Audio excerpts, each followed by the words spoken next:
My name is Sarvesh Kumar Nigam, and today I am going to teach you, I will discuss about the second lesson of class 12. The name of the lesson is Lost Spring.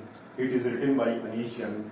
और वो जो है राउरकेला में हुई थी and she got her education in Hyderabad. Explanation में हम देखेंगे कि जो एक्सप्लेन किया गया है नरेटर के द्वारा, तो वो हमें एक ऐसे संसार में ले जाती हैं जो कि रैग पिकर्स का था, जो कि कूड़े कचरे बीनने वालों का संसार था।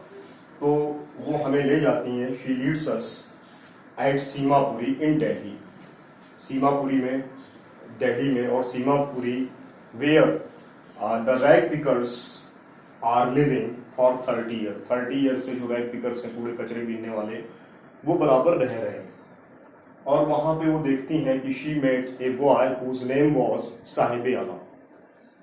When she asked her name and she asked that what is the meaning of his name, he didn't know, because if he knew, so the meaning was Sahib Alam, Lord of Universe.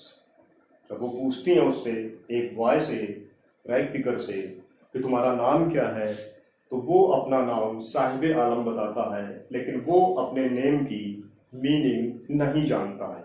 अगर वो अपने name की meaning जानता होता तो there is a lot of contradiction in his meaning. बहुत सारा विरोधाभास होता उसकी मीनिंग में, क्योंकि यहाँ पे तो उसके नेम का मतलब है लॉर्ड ऑफ यूनिवर्स, और नाउ ही वॉज नथिंग।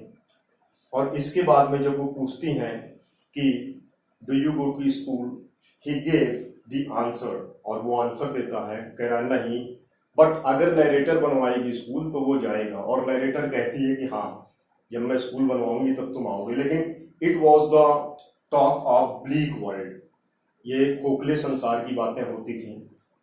और वो जब उसी तरीके से साहिब आलम की तरीके से उसके कई सारे फ्रेंड से मिलती है, जो कि सेम लाइक उसी की तरह होते हैं, जो who were not wearing chappals and shoes. अगर वो पहली बात वो बेयर फुट थे, नंगे पैर थे, कचरा बीनने वाले थे, और जो बैग था उनका वो शोल्डर पे टंगा हुआ था, और वो बराबर निकल जाते थे, day and night they were working. लेकिन उनकी लाइफ में इतनी सारा हार्ड वर्क करने के बाद में भी, इतना लेबोरियस वर्क करने के बाद भी, दे डिडंट अर्न एनीथिंग, वो कुछ नहीं कमा पाते थे। और उसके बाद में जब नरेटर जाती हैं उनके घरों में और देखती हैं कि यहाँ पे तो गंदगियों का अंबार लगा हुआ था, ऐसा नारकी जीवन जहाँ पशु भी जीने के लिए घबराते हैं। उस नारकी जीवन में कैसे थे उनके होम थे स्ट्रक्चर्स ऑफ मड, कीचड़ से सने हुए, टिन की छत थी, और सीवेज नहीं थे, ड्रेनेज नालियां नहीं थी, अगर थी तो ओवरफ्लो हो रही थी। और वो वहां पे करीबन 30 ईयर से रह रहे थे। और जब वो उससे चप्पल के बारे में पूछती हैं, जैसा मैंने आपको पहले ही बताया हुआ, तो अगर कोई भी नेसेसिटी के बारे में पूछती है तो वो अपने जो आंसर्स होते हैं वो नेगेटिविटी में देते हैं, बिकॉज उनके पास नहीं थी। और जब the writer was very emotional to see the life of rag pickers, और वो यहाँ पे कमेंट्स भी कर रही हैं, टॉन्ट भी कस रहे हैं कि किस प्रकार का वर्ल्ड है।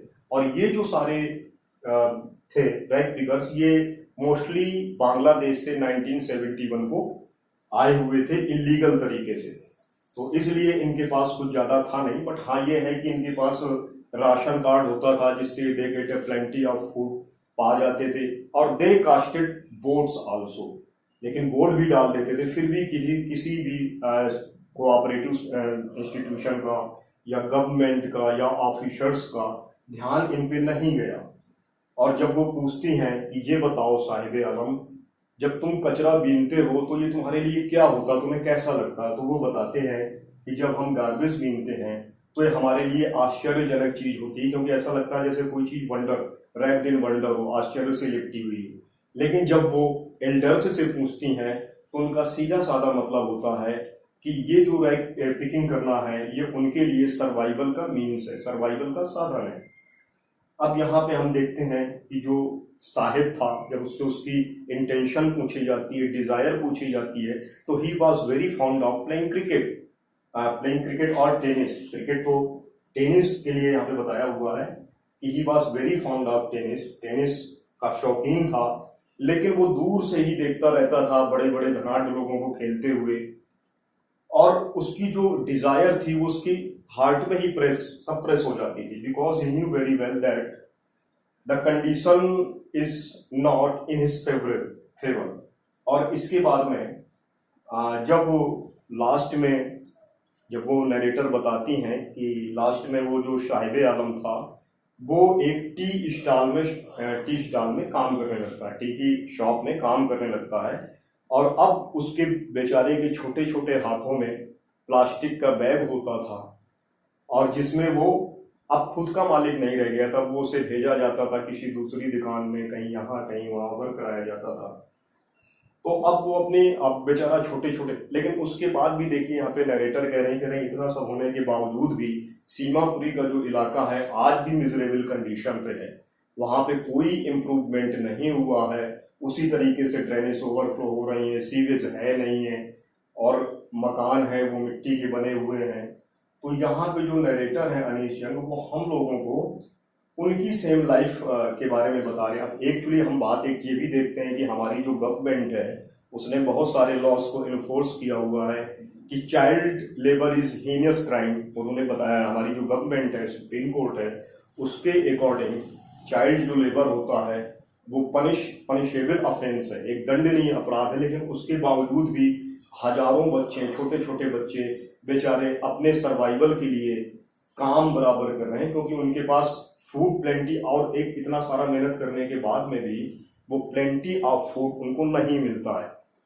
और इस तरीके से जो उनकी लाइफ है बेचारों की, उसका वर्णन हमें नरेटर ने बहुत अच्छी तरीके किया। आपको 2-3 पॉइंट याद रखने हैं कि पहली चीज तो ये है कि यहाँ पे जो मैंने दिया है describing the life of rag pickers at Seemapur Delhi, तो डेफिनेटली है it is the description of that particular area.